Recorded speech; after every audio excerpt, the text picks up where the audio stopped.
Bismillah. Durant les 2 mois qui suivirent la naissance de sa fille, Anna eut l'impression qu'elle vivait dans une bulle. 2 mois de bonheur.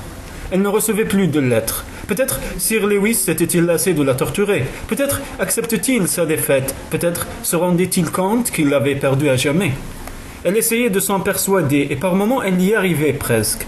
Le mariage d'Agnès avait été fixé à la semaine suivant le baptême, afin que les invités qui venaient de loin puissent assister aux 2 cérémonies. Anna se réjouissait de revoir Victor et Constance, ainsi que Charlotte et son mari, et tante Marjorie. Lord Queen aussi, évidemment.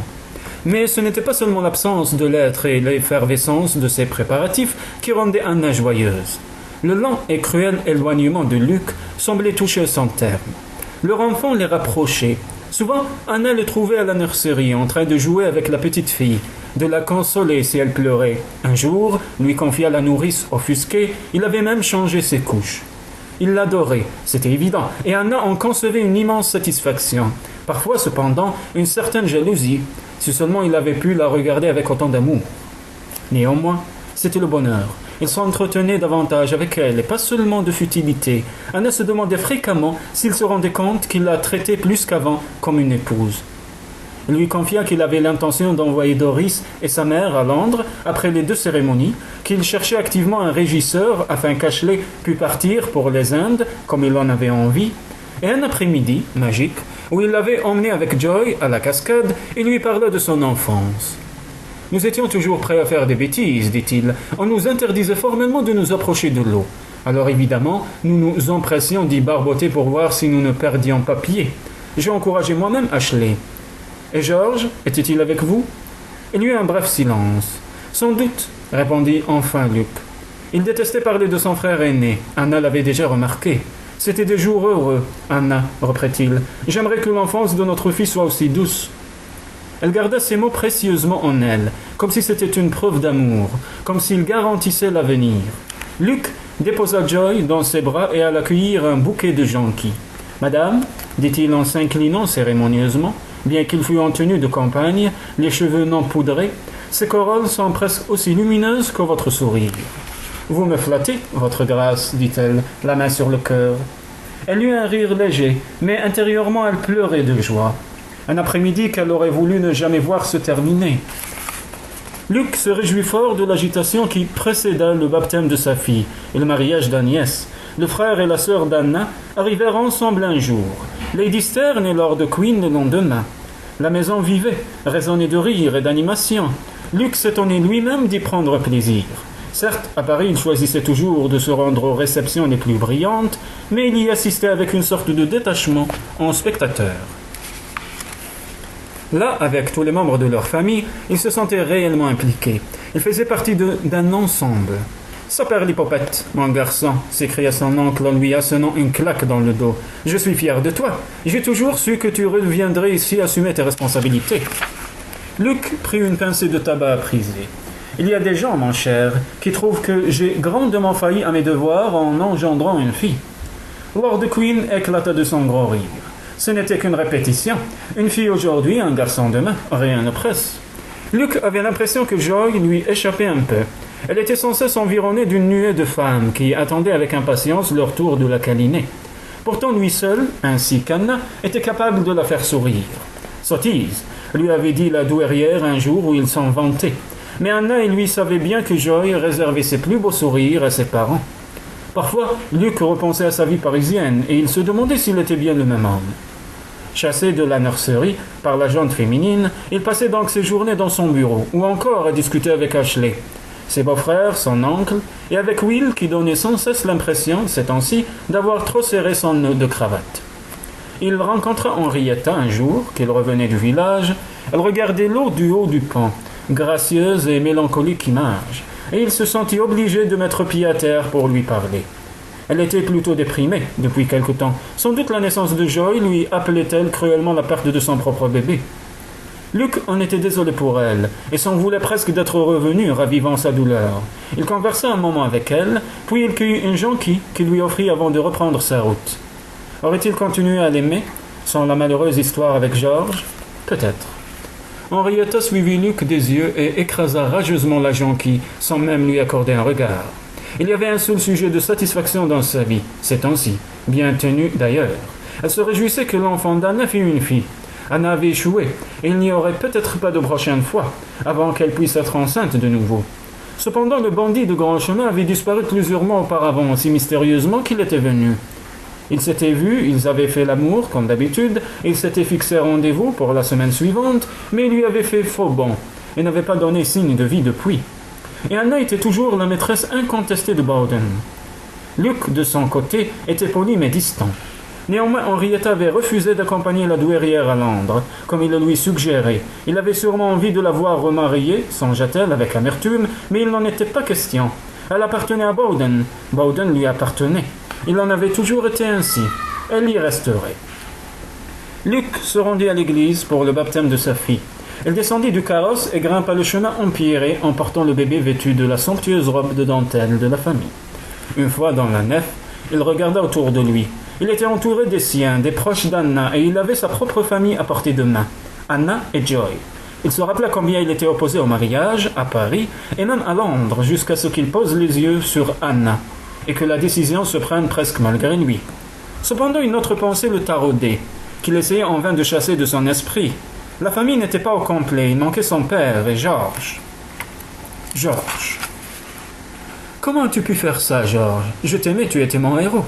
Joy gigota et protesta à grands cris quand on lui versa de l'eau bénite sur le front. Luc sourit, submergé d'un bonheur si intense qu'il en était presque douloureux. Il se retrouva à l'église la semaine suivante pour le mariage de sa belle-sœur. Ce fut plus facile. L'événement ne le concernait pas directement. Le repas de noces eut lieu à Bowden Abbey, et ce fut une joyeuse réception qui se prolongea tard dans l'après-midi. Agnès, la timide et réservée petite Agnès, que Luc avait à peine remarquée durant l'année qu'elle avait passée chez lui, était rayonnante, et elle posait sur son mari des yeux éperdus d'adoration. Will, élégant et visiblement mal à l'aise dans sa veste de soie, son gilet brodé, ses souliers à boucles et sa nouvelle perruque, tout cela choisi avec l'aide de Luc, la contemplait avec une égale vénération. Ils avaient prévu de passer 2 jours à Wycherley avant de s'embarquer pour leur long voyage de noces en Europe. Le colonel Lomax, leur nouveau locataire, emménagerait dans la semaine. La journée du mariage devait être couronnée par un bal. Les invités du voisinage retournèrent chez eux pour se changer, tandis que les hôtes de Bowden disposaient de quelques heures de repos. Luc et Anna passèrent presque tout ce temps dans la nurserie, bien qu'Anna dut aller vérifier à plusieurs reprises si les préparatifs se déroulaient comme elle le souhaitait. C'était leur premier bal formel depuis Londres, se dit Luc. Et il y avait toujours eu une certaine magie dans les bals de Bowden. Se manifesterait-elle encore ce soir? Oui, sûrement. Luc s'habilla d'une veste à basque bordeaux et d'un juste-au-corps damassé qu'il avait commandé à Paris. Il avait certes fait quelques concessions vestimentaires à la vie et à la campagne, pourtant il ne se fiait qu'aux tailleurs français pour les tenues d'apparat. Il hésita à se maquiller légèrement, comme il était de mise chez les Parisiens. Ses voisins seraient scandalisés. Mais depuis quand se souciait-il de l'opinion de ses semblables? Comme il frappait au boudoir d'Anna, il sourit. Ses voisins en feraient peut-être des gorges chaudes. Eh bien, tant pis pour eux. Anna s'en amuserait, et Théo aussi. Anna était en bleu, avec des paniers à coudes, les plus vastes et un corsage brodé d'argent, soigneusement coiffé et poudré. Elle se leva de sa coiffeuse et congédia sa camériste. Luc s'inclina sur ses mains. « Madame, dit-il, votre beauté me coupe le souffle. Quant à vous, votre grâce, vous avez encore acheté vos vêtements en France, je vois. C'est injuste pour les autres gentilshommes qui sembleront bien rustiques comparés à vous. Mais vous avez oublié votre éventail, ajouta-t-elle taquine. Pas du tout, répondit-il en le sortant de sa poche, si nous allions rejoindre nos invités. Non, il n'était pas en train de tomber amoureux, se dit-il tandis qu'il descendait le grand escalier. La main d'Anna posée sur son bras, il avait seulement réagi à sa beauté, à son élégance. Le provoquerait-elle ce soir, comme à Londres? Il l'espérait, et il se demandait si ce badinage mènerait à sa conclusion naturelle. Le teint rose, les yeux brillants, elle avait l'air d'une jeune fille qui se rend à son premier bal. C'était une de ces soirées de rêve dont Anna garderait toujours la nostalgie. Il y avait eu des réceptions à Bowden depuis qu'elle y vivait, ainsi que dans d'autres châteaux du voisinage. Mais rien qui pût se comparer à la splendeur de celle-ci. La salle de bal était illuminée de milliers de bougies et décorée de tant de fleurs que l'on avait l'impression de se trouver dans un jardin d'hiver. Toute la famille était déjà là. Agnès, Lady Severidge, était radieuse. Emily était assise près de Charlotte. à qui son époux avait interdit de danser à cause de son état. L'adolescente, émerveillée, ne perdait pas une miette du spectacle, mais ses yeux étincelaient davantage encore chaque fois qu'Ashley venait passer quelques minutes près d'elle. Cependant, ce qui donna toute sa magie à la soirée pour Anna, ce fut la façon dont son mari la courtisa de loin, reprenant leurs anciens jeux. Bien qu'ils eussent ouvert le bal ensemble, comme il convenait, les bonnes manières leur interdisaient de passer plus de temps ensemble. Et ce n'était absolument pas décevant. Anna dansa toute la soirée, son époux aussi. Elle circulait parmi leurs invités quand l'orchestre marquait une pause, échangeait avec eux quelques paroles aimables. Pourtant, ils ne se quittaient pas des yeux. Anna avec son lumineux sourire, Luc de son air faussement nonchalant. Et Anna se servait de son éventail comme accessoire de séduction. Elle recevait en récompense des regards brûlants de la part de son époux. C'était ridicule, se dit Anna. On allait les prendre pour des fous. Ils étaient mariés depuis presque 1 an. Ils avaient un bébé et ils se courtisaient comme s'ils venaient tout juste de se rencontrer. Oui, absolument ridicule et merveilleux. Par ma foi, petite, vint lui dire Lady Stern à un moment de la soirée, j'aimerais savoir quel mariage nous célébrons. Un étranger jugerait qu'il s'agit du tien avec le duc. Anna rougit. Ainsi cela se remarquait tellement. Tante Marjorie, j'en suis heureuse, ma chérie, coupa Lady Stern. Nous avons arrangé cette union, Lord Queen et moi. Pourtant, je m'inquiétais. Tu étais opposé au mariage. Arden également. Aussi suis-je aux anges de vous trouver si épris l'un de l'autre. Ce n'était pas tout à fait exact, songea Anna avec une pointe de mélancolie. Il y avait de l'amour d'un côté et du marivaudage peut-être doublé d'un peu d'affection de l'autre. Mais même cette constatation n'aurait pu lui gâcher sa soirée. Avant que la danse ne reprenne, à la fin du souper, les jeunes mariés partirent pour Wycherley dans un carrosse décoré de flots de rubans par Ashley et ses amis. Toute l'assistance sortit afin de leur souhaiter un bon voyage. Anna serra dans ses bras une Agnès visiblement émue et nerveuse. Un William guère plus détendu, elle n'aurait certainement pas choisi Lord Severidge pour sa sœur, néanmoins, c'était visiblement mariage d'amour. Sa vue se brouilla quand Agnès monta en voiture, mais elle sentit une petite main se glisser dans la sienne, celle d'Emily, et une autre solide, chaude, se poser sur son épaule, Luc. Il ne pouvait comprendre ce que signifiait pour elle de voir son frère et ses sœurs établis dans la vie. Il pensait sûrement que ces larmes étaient une simple manifestation d'émotion. La danse reprit. Anna dut s'échapper quelques instants pour nourrir Joy, mais elle eut encore le temps, à son retour, de danser avec Ashley et avec Lord Queen. Morbleu, lui dit Théo, je n'oublierai jamais le soir où j'avais 3 ravissantes dames auprès de moi. Mais hélas, seulement 2 bras. Et voilà que 2 d'entre elles m'ont déjà abandonné. Mais pas tante Marjorie, oncle Théo, lui rappela-t-elle gaiement. Dieu merci, s'exclama-t-il en riant. Anna avait l'intuition tout à fait inconvenante que sa marraine et l'oncle de Luc entretenaient des relations plus qu'amicales. Le bal, bien qu'il durât plus tard qu'il n'était courant à la campagne, lui parut se terminer bien trop vite. Luc et Anna raccompagnèrent leurs invités à la porte, souhaitèrent bonne nuit à ceux qui y résidaient à Bowden, puis ils allèrent féliciter les domestiques pour leur efficacité, leur conseillèrent d'aller se coucher afin de reprendre le travail de bonne heure le lendemain. Tout le monde était au lit depuis longtemps lorsqu'Anna monta l'escalier au bras de son mari. Ils étaient tous les deux un peu nerveux. La nuit n'était pas finie. Anna ne voulait pas qu'elle fût finie. Pourtant, elle s'inclina sur sa main, comme d'habitude, devant la porte de sa chambre. « Êtes-vous lasse, Anna ?»« Oh oui, mais pas trop lasse. »« Un peu, » répondit-elle en souriant. « J'ai promis de vous accorder liberté et intimité pour encore 2 mois, dit-il. »« Oui, souffla-t-elle. Voulez-vous que je tienne ma promesse ? » « Non. » Il porta ses doigts à ses lèvres. « Puis-je venir vous retrouver dans quelques instants ?» Elle acquiesça et entra dans ses appartements sans un regard en arrière. Elle avait du mal à respirer. Sauf la nuit de leurs noces, Anna avait toujours attendu son mari dévêtu. Ce soir, elle portait une chemise de nuit et se sentait aussi émue qu'une jeune mariée. Elle eut une fugitive pensée pour Agnès, qui devait être une femme à présent. Debout à la fenêtre, elle se retourna quand Luc entra vêtu d'une robe de chambre de soie bleue. Il avait brossé la poudre de ses cheveux qu'il portait défaits. Elle fut heureuse qu'il n'eût pas cédé à la mode qui voulait que les hommes se rasent la tête et portent perruque. Elle aimait ses cheveux. « Vous devez m'en vouloir horriblement de vous tenir éveillée à cette heure indue, dit-il en lui prenant les mains.